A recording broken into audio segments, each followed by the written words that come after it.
Voilà, nous sommes voilà, en direct comme tous les jours et notre ami et confrère Jacques Dankali est arrivé avec son journal, vous voyez la couverture et même le recto, très culturel cette semaine.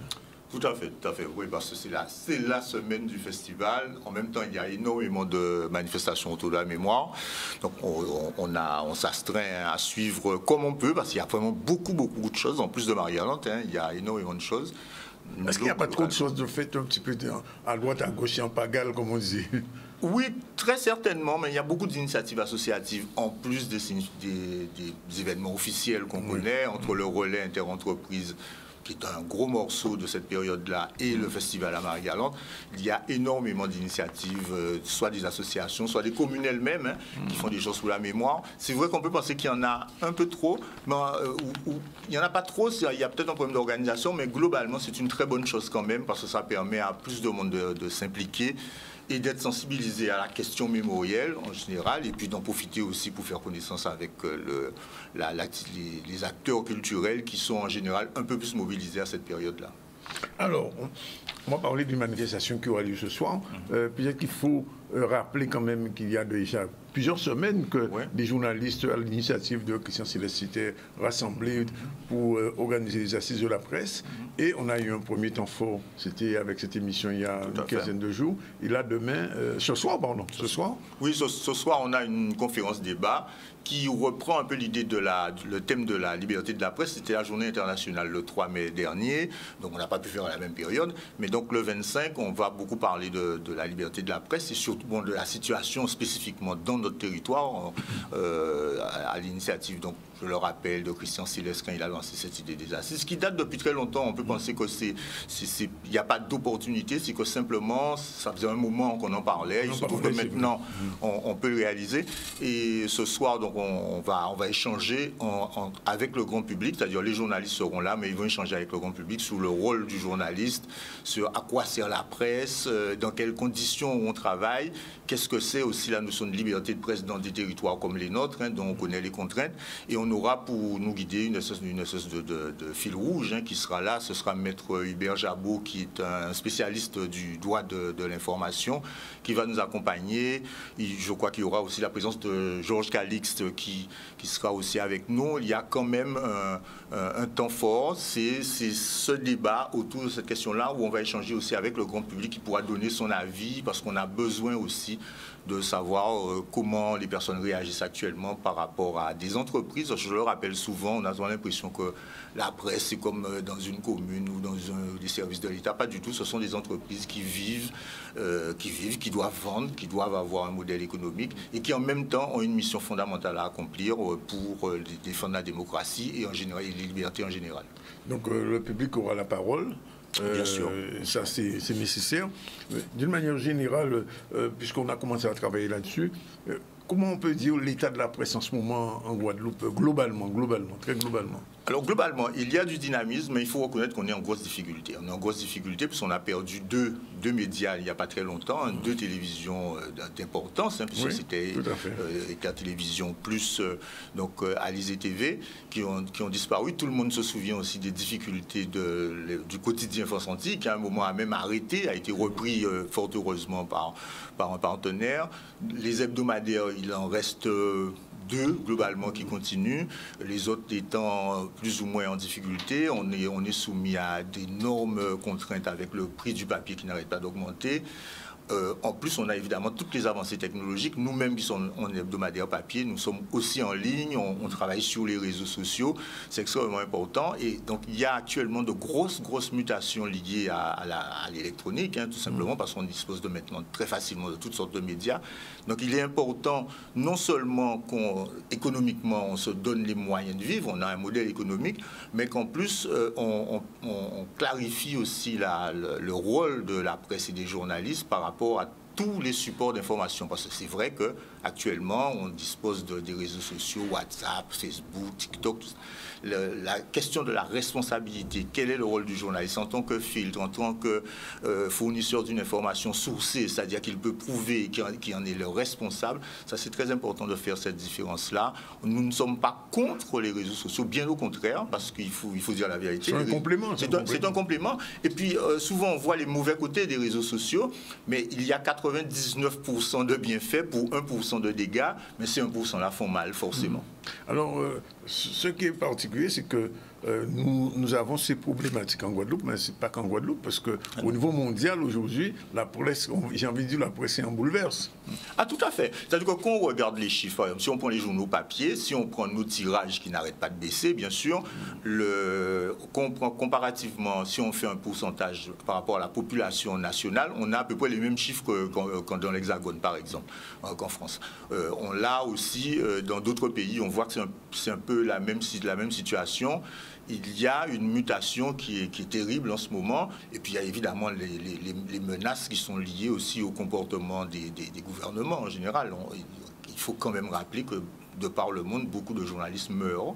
Ils sont tués tout simplement parce qu'on ne veut pas qu'ils exercent leur métier convenablement, on ne veut pas qu'ils disent la vérité. En Haïti à côté, c'est le cas dans beaucoup de pays africains, mais en Amérique du Sud, c'est pas très loin. Aussi, en Ukraine, et c'est pas très loin le Mexique, c'est pas très loin la Colombie, le Brésil. Donc c'est quand même une situation assez grave, alors que nous savons très bien à quoi sert l'information, à quoi ça sert d'avoir une information de qualité qui soit sourcée, où il y a des gens responsables. Les gens ont besoin de ça. On a besoin de ça pour soutenir la démocratie. Donc il n'est pas question de laisser la presse mourir. Mais dans le monde entier, ce sont des bouleversements. On voit ce qui se passe avec ChatGPT, par exemple, où on voit qu'on a tendance à croire, comme pour tous les robots actuellement, l'intelligence artificielle, on pourra remplacer les gens. C'est un risque, mais en même temps, c'est une opportunité. On est devant de nouveaux enjeux, des transformations, et ça veut dire aussi que les métiers changent et que la jeunesse qui va venir, les jeunes qui vont nous remplacer dans peu de temps dans cette profession-là, vont venir avec d'autres armes. Il faut aussi qu'on puisse préfigurer ce type d'entreprise. Il y a un mix, il y a quelque chose à avoir. Et ces assises-là, c'est l'occasion de poser toutes ces problématiques-là, parce qu'il n'y a pas de modèle à copier. Au contraire, tout est à construire. Donc, quand on regarde avec tous nos confrères dans le monde entier, c'est un problème que tu connais bien, Dani, on discute, il ne faut pas croire qu'on est fermé en Guadeloupe, on discute avec nos collègues de la Caraïbe, de l'Afrique, des États-Unis, partout, on échange, on voit que tout le monde est concerné et que tout le monde cherche et qu'il n'y a pas de modèle à copier. Donc ça veut dire qu'en Guadeloupe, on a peut-être une chance aussi de faire des choses très originales, des choses différentes, qui mêlent nos habitudes d'échange, de communication, notre culture et notre capacité à innover, bien entendu. Alors, l'autre question que je pose et que je me pose même à moi, est-ce que le Guadeloupéen aujourd'hui est conscient de la nécessité d'avoir une presse libre d'une manière générale, mais d'avoir une presse tout court? Mais je crois que oui, c'est sûr, lors de l'émission, l'antenne de Canal 10, le reportage que tes collègues avaient fait, on voit bien que le Guadeloupéen est en attente. Mais ce qu'il demande, il demande à ce qu'on parle de lui, il demande à ce qu'il y ait plus de proximité, qu'on parle de lui. Enfin, je suis peut-être sur la mauvaise télé pour le dire, parce que c'est une télé qui fait dans ce style, mais globalement, c'est ce qu'ils veulent. Ils veulent qu'on parle d'eux, qu'on dise ce qui se passe, et forcément qu'on dise la vérité, bien sûr, mais qu'ils disent ce qui se passe, et qu'ils se voient dans notre télé, qu'ils sentent que cette presse-là sert leur territoire et sert les enjeux du pays. Je crois que le message a été clair dans tous les sondages qui ont été faits. Il y a forcément de la défiance parce que dès qu'on parle par exemple de politique, il y a toujours un peu de défiance, mais les Guadeloupéens sont conscients aussi, ils sont conscients des limites de nos entreprises, mais ils sont conscients aussi du fait que actuellement, on n'est peut-être pas assez ancré, pas pour tout le monde, il y en a qui sont plus que d'autres, mais je crois que c'est une demande récurrente et on voit que ça marche lorsque on parle des Guadeloupéens, on parle du territoire. Et je pense que c'est très logique, on ne peut pas avoir une presse hors sol. Parce que je me disais, imaginons une semaine sans radio, sans Canal 10, sans Nouvelle Semaine, sans France Antille, sans Pont Radio, sans rien. Oui. C'est une expérience à faire. On devrait faire ça. Une semaine, on ne fait rien. Oui, on ne fait rien. Et les Guadeloupéens qui ont l'habitude d'écouter RCI, Guadeloupe Première, RSA, enfin RHT, etc., ou de lire les hebdos, les quotidiens, d'écouter la télévision, je dis, oh. Oui, et à ce moment-là, ils se sont rendus compte de l'importance de l'information, parce que ne serait-ce que pour avoir un cyclone, un tremblement de terre, un accident grave. Cycliste, oui. Non, je crois que de ce point de vue-là, la popularité des médias audiovisuel globalement n'a jamais été démenti. Même France Antilles, alors, il y a un réflexe d'achat parce que nous ne sommes pas non plus épargnés par la crise. Oui. Dès qu'il s'agit de payer 2 ou 3 euros, les gens réfléchissent, effectivement, ils font des choix. Mais globalement, la popularité des médias guadeloupéens n'a jamais été démentie. Simplement, on est rattrapé par les coûts de fonctionnement qui sont élevés. De toute façon, parce que faire une télé, ça coûte cher, faire un journal, ça coûte cher. Il faut payer du monde pour travailler. On est rattrapé par ces coûts-là et par la crise. Mais globalement, les Guadeloupéens restent attachés, je pense, à leurs médias et c'est bien de le rappeler. Les gens ne vont pas pouvoir vivre sans RCI, sans Canal 10, sans Guadeloupe Première, parce que les gens écoutent les avis d'obsèques, ils écoutent les informations le matin. Je crois que la popularité n'a jamais été démentie. Simplement, malheureusement, maintenant, on a des coûts économiques et on peut ne pas pouvoir fonctionner, même si on répond aux attentes, sans soutien, sans aide, sans solidarité, sans mutualisation. Alors, l'autre problématique, c'est le problème de la formation. Parce que nous sommes en période de pré-bac pratiquement. Il y a des jeunes, moi je me souviens qu'à l'époque, je préparais mon bac.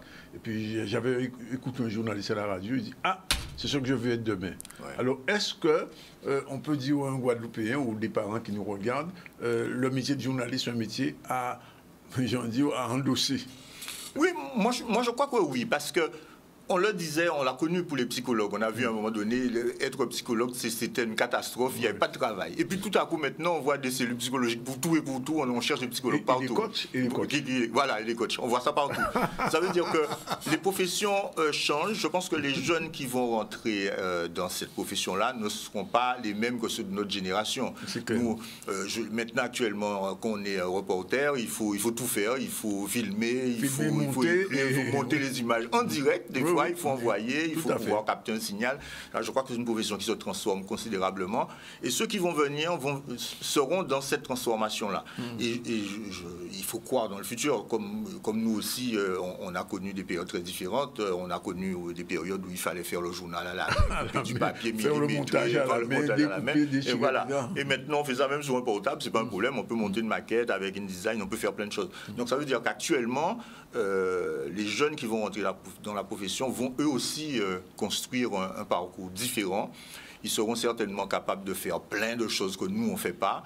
Et ils vont aussi dessiner d'autres parcours. Il faut certainement inviter aussi je crois que la crise, par exemple, a révélé une chose, c'est qu'il y a beaucoup de journalistes spécialisés. On a découvert qu'il y avait des médecins qui étaient journalistes, des pharmaciens qui étaient journalistes. Ça veut dire qu'en termes de spécialité, le métier, la composition du métier va changer. Oui. Et ça aussi, il y a de beaux espoirs à avoir. Et il peut même avoir des coachs qui peuvent être des journalistes. Alors, tout à fait. Mais c'est utile aussi. J'ai rien dit, j'ai dit ça, mais je n'ai rien dit. Alors, comme tu es confrère, le journal vient de sortir, je le rappelle, il faut l'acheter. Mais on va essayer de passer en revue rapidement les grands thèmes de l'actualité. Alors, l'île aux 380 000 tonnes, en tout cas, ça y est ça.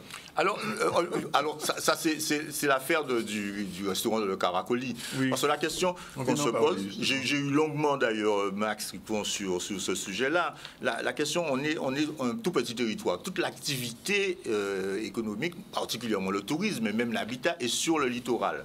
Il est évident qu'on ne peut pas traiter l'occupation du littoral comme si on était dans un grand pays et où il y avait beaucoup d'espaces naturels. Il se trouve actuellement, on a un cadre de la législation française est comme ça, il y a un cadre juridique qui est extrêmement contraint et qui impose une manière de traiter. C'est soit on ne fait rien, soit on fait tout, soit on ne fait rien.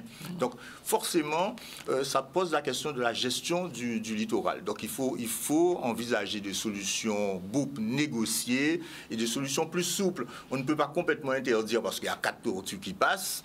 On a vu dans d'autres îles où carrément on prend les petites tortues, on les met en couveuse et on les lâche quand elles seront grandes. Parce qu'il faut quand même rappeler que les petites tortues là, qui repartent en mer, qu'on a protégées, elles sont mangées à 80% par tous les corps mourants et les malfinis qui se baladent dans l'air et qui n'attendent qu'un déjeuner. Hein. Donc peut-être qu'il vaut mieux en sauver quelques-unes. Donc je crois qu'il faut un peu d'équilibre. Il faut un peu d'équilibre parce que sinon on va arriver à des situations particulièrement absurdes qu'on regarde la quantité de choses qu'il y a sur le littoral. On ne peut pas le valoriser si si on ne tient pas compte de ces éléments-là, il faut de la concertation, certainement, et un peu de mesure dans l'application des textes. Et ça pose un gros problème d'aménagement du territoire. Alors, je reviens sur une thématique qui est abordée dans Nouvelle Semaine cette semaine, c'est Terre de Blues sous surveillance. Point d'interrogation, je dis. Oui, parce qu'on est... déjà, on attend, je crois, entre 20 et 30 000 personnes sur l'île. Ce sont un gros enjeu économique, mais c'est aussi un gros enjeu sécuritaire. C'est un gros enjeu aussi sur la survie. Est-ce qu'on pourra toujours payer pour que ça se passe de cette manière-là? Parce que c'est quand même, on connaît l'implication du Conseil régional dans ce dossier-là, les fonds qui ont été débloqués. La question se pose, comment on peut faire durer une telle manifestation avec les coûts et avec les contraintes que ça implique? C'est une question qu'on pose, même si on est conscient que c'est un énorme apport pour l'île de Marie-Galante. Alors, un dernier sujet, mais on va terminer là, puisque c'est l'heure déjà de la séquence, fin de la séquence. Proscrivons le terme métropole et préférons Hexagone. Oui, mais alors là, c'est du Servat, ça. Oui, mais Olivier Servat, bon, il y a certainement un peu d'opportunisme dans l'affaire, mais il a eu au moins le courage de le dire clairement à l'Assemblée, alors que depuis très longtemps, je crois, je crois que vous en êtes un des fervents. Ah oui, j'étais opposé à ce terme-là, mais depuis des années et des années. Mais ça a fini par prendre, comme quoi, avec le temps, ça a fini par prendre. Il faut continuer, parce qu'on entend encore des gens dire métropole automatiquement, même s'ils sont conscients qu'il y a un problème, mais on ne sait pas toujours ce qu'il y a derrière le terme. Oui. Je crois que c'est important de cet aspect pédagogique et que l'État même le reconnaisse. Et que ça n'est pas bon, c'est un peu comme qu'on employait le terme béquet sans savoir ce que ça voulait dire. Oui. Donc, quelque part, moi, je pense qu'il y a... C'est un progrès de la sémantique, mais c'est un progrès de sens aussi. Alors oui, mais il a dit on supprime le terme métropole, mais il n'a pas dit si on supprime le terme métropolitain. Ah oui, bon, on imagine que les déclinaisons sont incluses. En tout cas, merci Jacques d'être venu. Alors on rappelle donc ce soir. Ce soir, 18h à la salle Rémy Souta à Pointe-à-Pitre, pour la conférence débat sur la liberté de la presse, où nous allons échanger avec le tout public. C'est une manifestation ouverte à tous, à toutes et à tous. Et pendant 2 heures. Être là ce soir. Pendant 2 heures. 18h Rémy Souta. En tant que jeune journaliste stagiaire. Voilà. Oui, les jeunes journalistes sont invités. Jeunes journalistes et coachs sont invités. Absolument, absolument. Voilà. Je rappelle donc couverture, Marie-Galante, épicentre des cultures du monde, c'est Terre de Blues. Et derrière, si vous n'êtes pas à Marie-Galante, allez à Basse-Terre. Ouais. C'est bien au moins, donc allez au fort, Fleur d'Épée. Ça va être super. Et j'ai même un fils qui joue demain samedi. Mais oui, il a fait une résidence, m'a dit qu'il était là, notre invité hier. Donc la famille s'étend. Voilà. Parfait. Merci Jacques, à ce soir. À ce soir.